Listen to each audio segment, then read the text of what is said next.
เห็นบ้างนั่นใส่กันเด้อเอามาใส่น้ำซุปก่อนเด้อ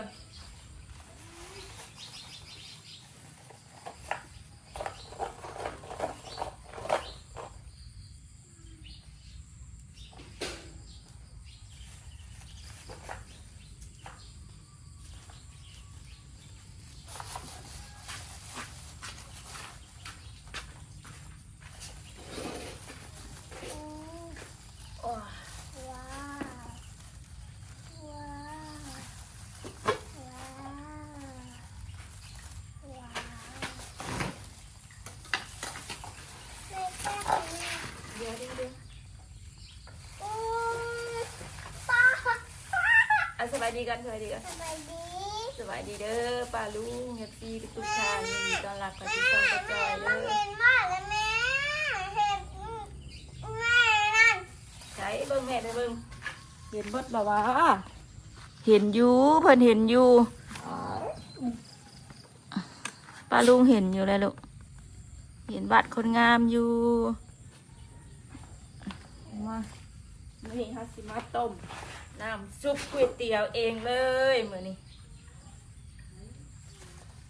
สิมาต้มเองเลยจ้า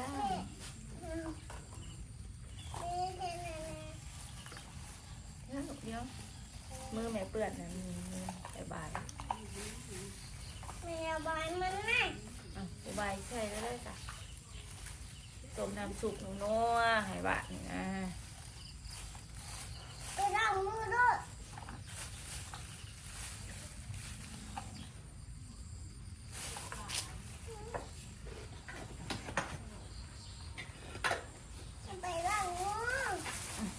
ใช่ป่ะจับยุบจับใส่ไว้บ่ใช่มันเย็นพอโอ้ยอย่าถิ่มแห้งลูกคอยสิคอยป้อนน้องคอยป้อนน้องให้ดูห่อนแห้งห่อนกับโบเฮ็ดลูกห่อนกับโบเฮ็ดเป็นเศษ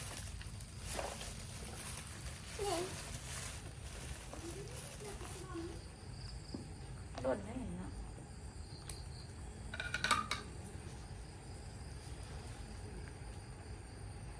ใส่นี่น้ำซุปมันสีหวานมากใส่เดี๋ยวแม่นี่คน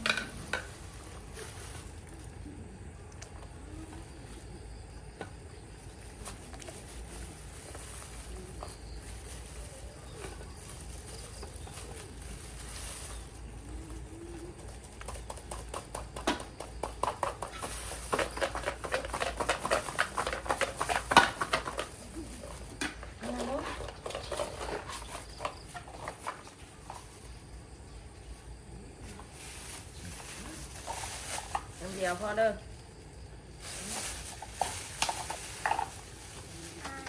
มาตัวใด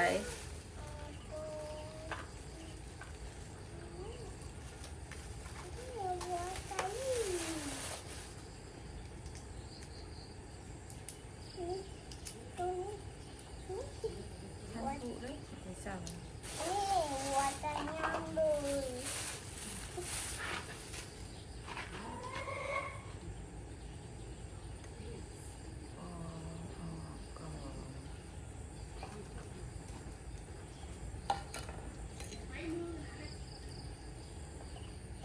ต้มน้ำซุปอันคือให้ว่ามาลุงเนาะน้ำซุปก๋วยเตี๋ยววาสนามากินแต่เส้นช่วงโอ้ยค่อยอยากกินข้าว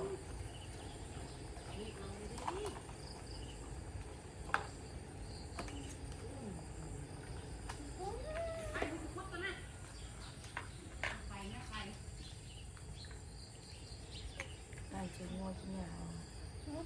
ไอ้เจ้าหยากินบ่เพิ่นกินบ่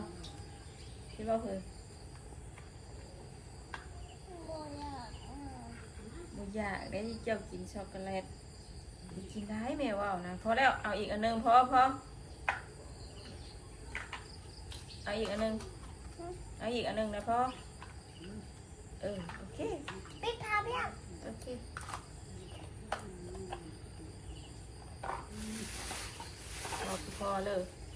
หลายพันผูกเป็นไข่พร้อมทากินเพิ่มนี่กำลังต้มน้ำซุปแซ่บเลย นี่ติ๊กเกอร์นี่ติ๊กเกอร์ติดไปนี่ โอ้ย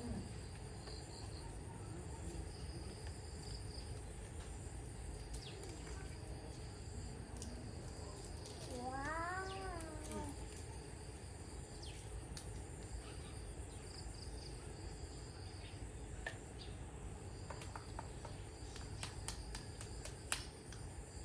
ไผ่ก็รับตั้งแต่เมื่อคืนปลาลุงนี่เนาะยังมาตู้เย็นน้ำใดเนื่องน้องอยู่รับตั้งแต่เย็นมาประมาณ6 โมงประมาณครึ่งชั่วโมงนี่แหละรับเท่ายังบ่มาอีก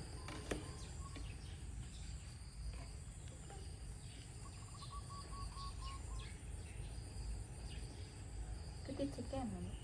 ติดเนาะมันเจ็บ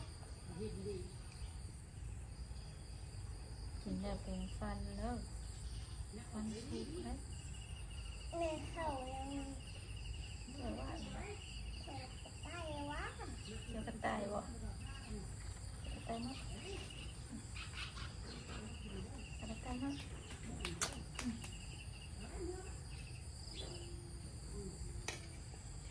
พอก่อน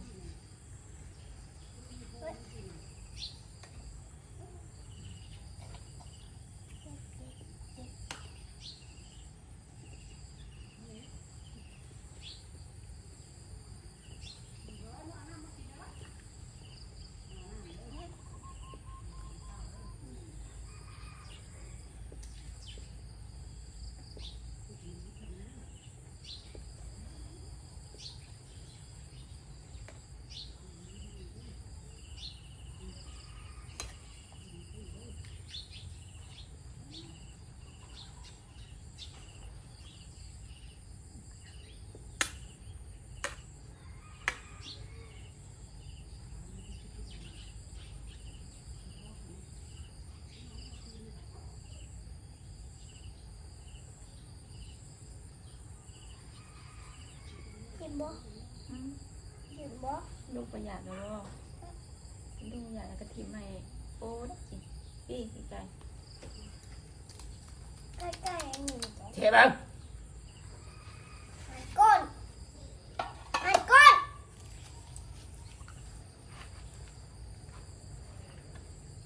มันหนาวปวดจัง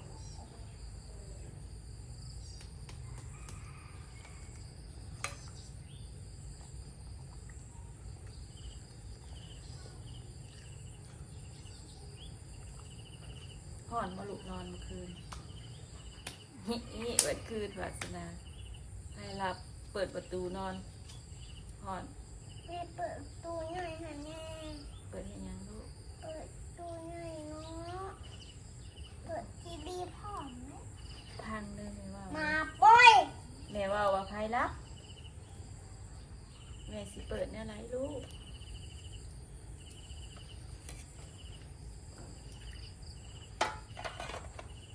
ใครรับคือใครรับแม่ว่า ไปเชื่อกันลูก ใครรับเปิดบ่อไรทีวีเดี๋ยวอยากเบิ่งทีวีดิใครมาก่อนแม่สิเปิดให้โอเคป่ะโอเคป่ะ มาเปิดเองก็ได้ ไรอยู่แต่ใครรับไปเปิดมันก็บอกขึ้นรอใครมาก่อนเลยลูกไปจะใครมามันหุงโน่นนี่แม่ยังไม่ได้ปิด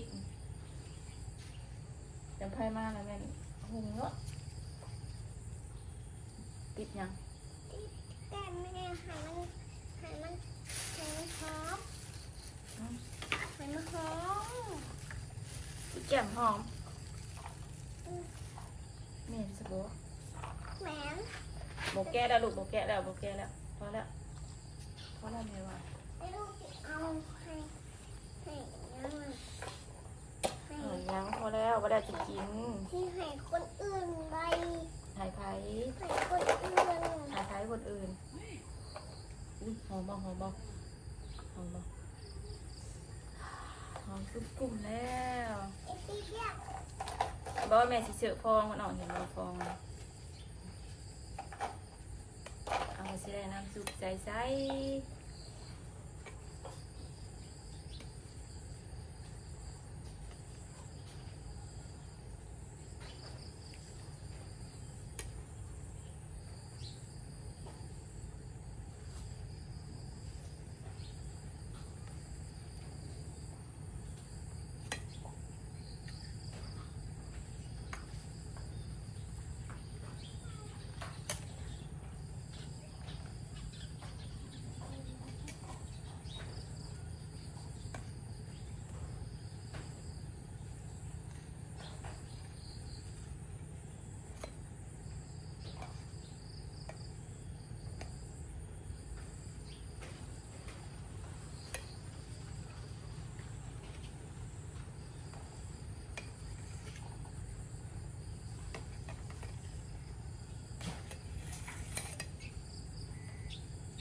เอ้มันตัวลางลางหนีอะไรนี่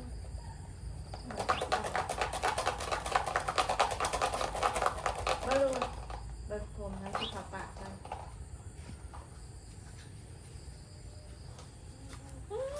อันนั้นก็มีนะตื่นเต้นเธอเศร้าหมดเลยเอาลงนะมึงเศร้ามันหนักแจ้ง6 โมงแล้วตอนนี้6 โมง7 โมง6 โมงแล้วเพิ่นฮ้อนเพิ่นพากันตื่นเศร้าภายรับซ้อมให้วาสนาตื่นเศร้าแน่ช่วงเขาโรงเรียนที่1จะได้ซ้อมไหมพาตื่นเศร้าแน่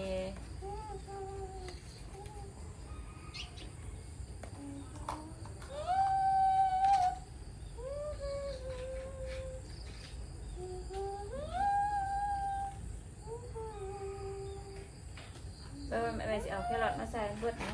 เสียดายกันต้มในหวานเลย เป็นช็อกโกแลตยังน่ะช็อกโกแลตยังน่ะ เล่นน้ำก็เล็ดกิน อ้าวแม่นกระต่ายช็อกโกแลต กระต่ายเฮ้ยแครอทบอก ให้รส นี่หัวเส้เท้าดูสีขาวนะหัวเส้เท้าตัวสีส้มนะแครอท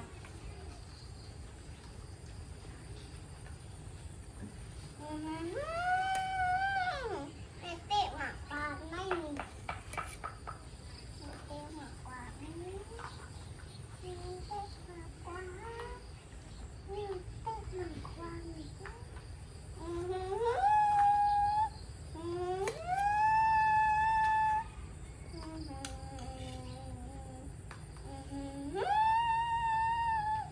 ีน้ำซุปนี่งามปลาลุงเนาะหอม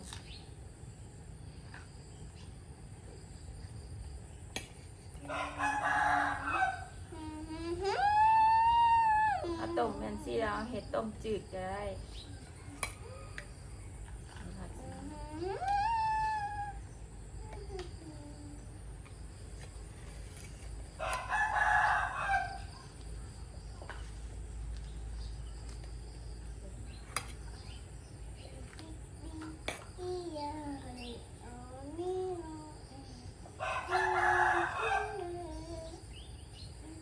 สติ๊กเกอร์ยังหนู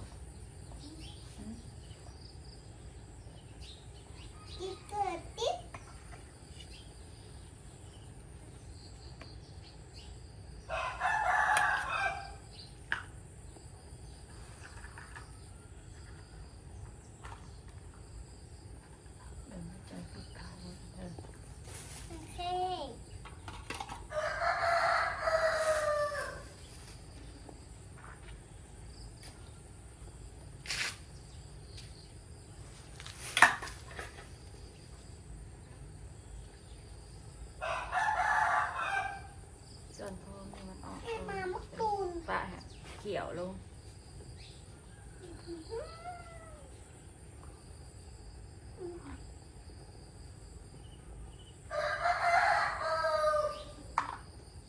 สระผมเนาะลุงว่ามึงเนาะ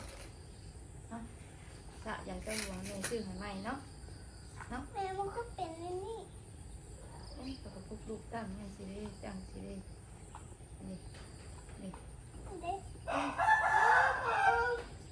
ใจกระดูกกระวางที่วางสิจำมาอย่างละงาน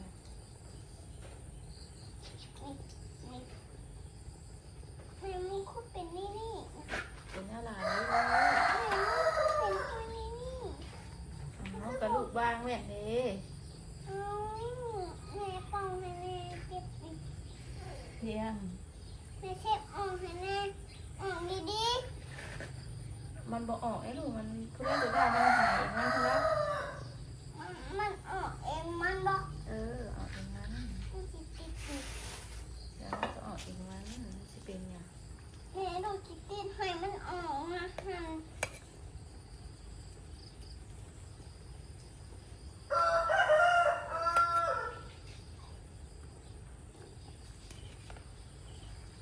มีรังเกาะมีอะไร ไม่มีอะไร มีอะไรข้างในกับบักปลานะ ตักพองออก นี่ เป็นลายเลยลูกเป็นไข่ โอเคดูในนี้แล้ว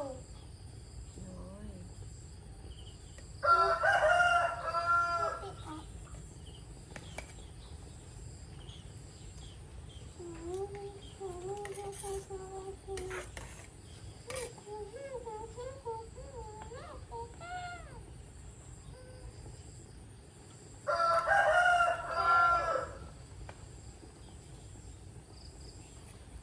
หอมปลาดู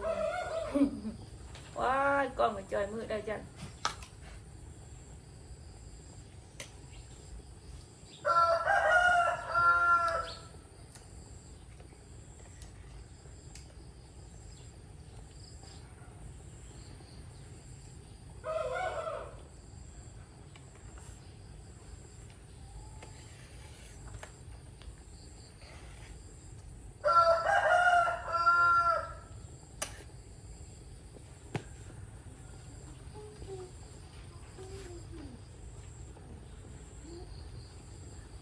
น้ำตู้ให้รับก็น้ำตู้เนาะ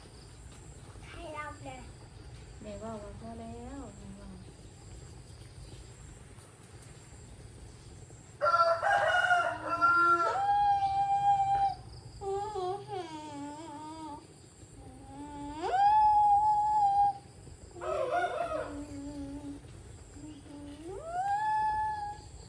แม่ตักฟองออกก่อนฟองมันให้ได้น้ำซุปเขาขุ่นทำปลาลุงไว้กินน้ำด้วยไปกินเธอน้ำได้ปลาลุงมานี่ค่ะปลาต้มน้ำซุปใหญ่ๆนี่ด้วยโอ้ยลูกโบเฮ็ดเด้อไปสั่งงานนี่นะ ไม่รู้ในท้องมันเห็นยังว่าแม่ อ้าวมันเป็นฟองเลยลูกนี่เป็นฟองแบบนี้ตักทิมแบบมันสีเฮ็ดให้น้ำซุปเขาบูดเอาไปทำน้ำชีส แม่มันเป็นหักบนอ่ะ หักปักซี่หักหอมเหนียวใส่น้ำหอม หักไปที่โอ้ ให้น้ำซุปมันหอม ที่นี่เป็นดูเจ็บเลยโอ้มาเลย แม่ซีมันเลยแม่ซีมันเลยใส่สีฟ้าใส่สีนั่นเลยอืม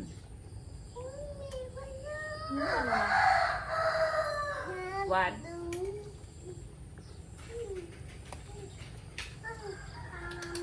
อีปุ้ย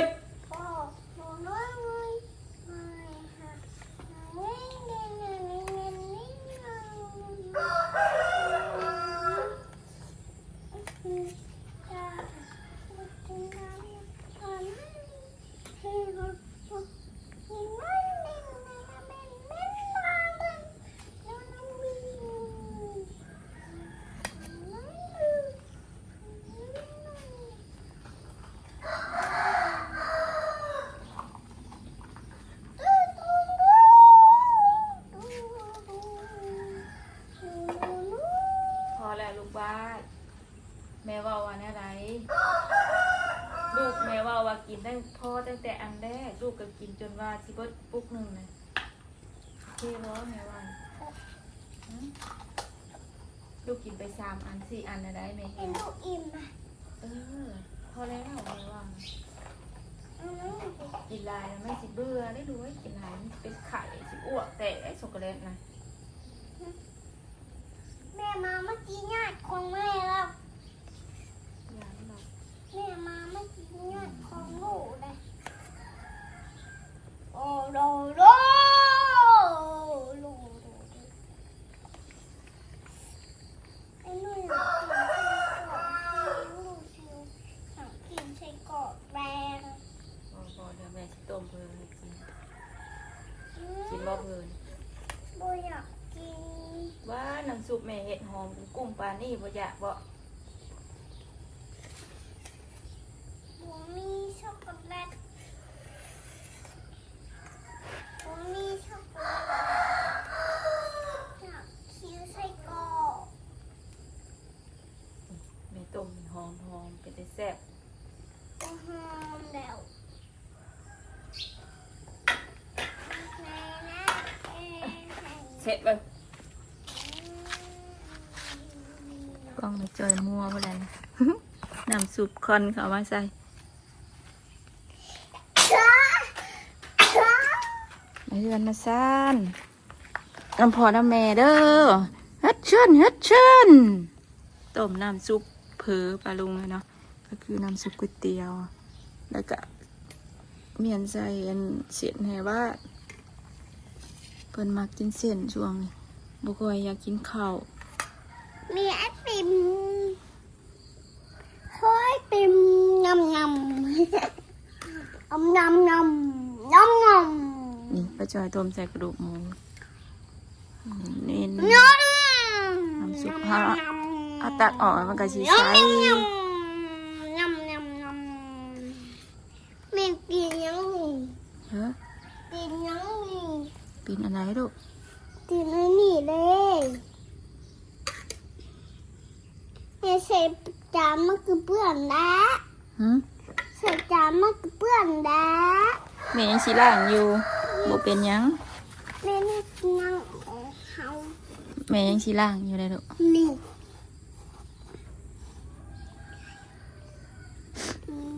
ดีเลยไม่หายยังเนาะ บ่ได้หายแม่คันหูหลังไม่สิกูโง่